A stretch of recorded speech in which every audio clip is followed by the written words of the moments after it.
Hey, what's up guys? We're going to do a video today on how to get your tanks filled and pressurized. Our particular tanks with Tint Hozilla come with, they come pressurized. So as soon as you get out of the box, you're going to need to release the pressure with the release ring on top. Simply pull it up and twist it open.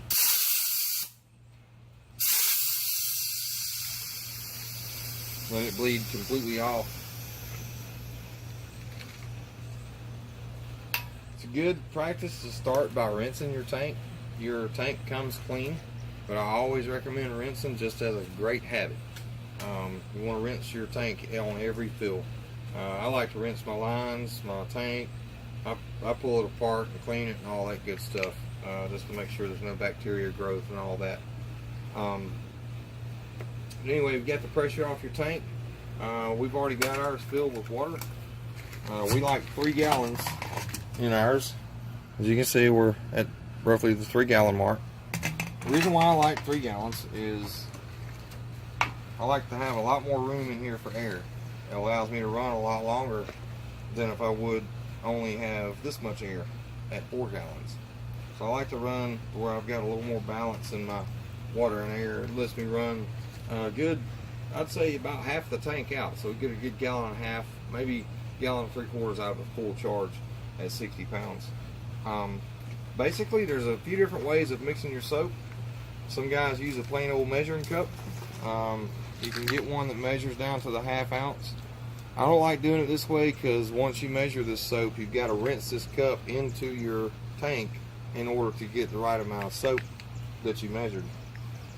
The second way is to do it with the pump on your slip.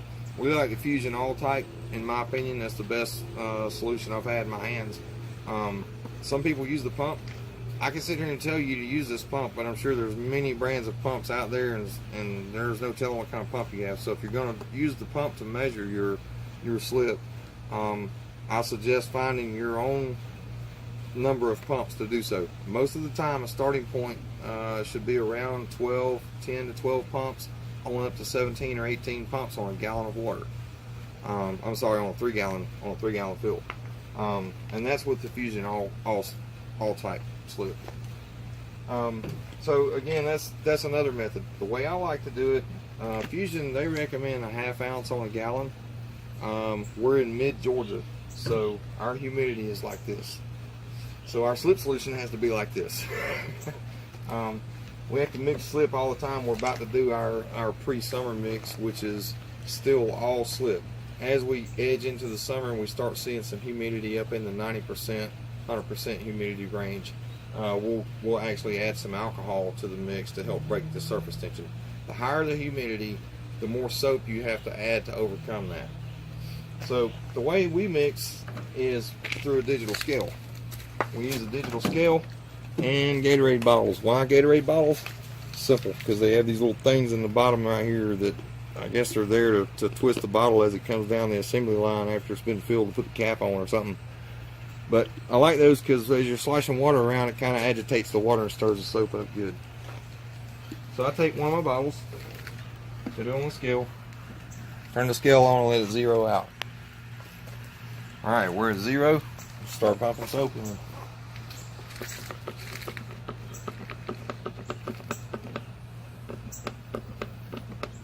Alright, we're at the recommended amount, which is about 1.5 ounces. Again, that's just a starting point that Fusion has recommended. We're going to go a little heavier with that. We're going to go on up to just under 2 ounces. We're going to go up to 195.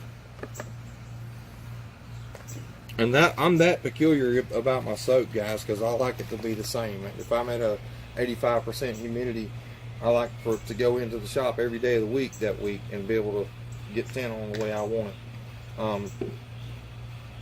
Keep an extra bottle if you want to do it this way. Keep an extra bottle around. I always keep these dedicated for doing this. I don't use these bottles for anything else. I fill this when I fill my bottle, when I fill my tank.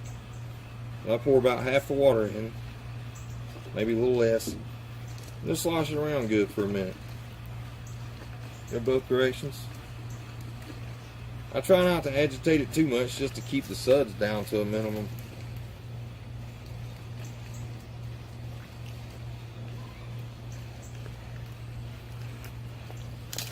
Now you've got your soap diluted. I've always done it this way just because in my mind, I hold this up and I see all those little slimy soap particles running around before you mix it that have not been mixed good, and I'm thinking about that being in the water. I guess that comes from the old baby shampoo mixing days. Then pour your soap in, and then grab some more water and rinse your bottle.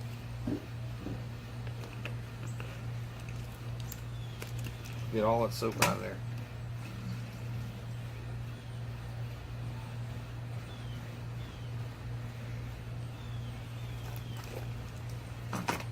Alright, that'll work.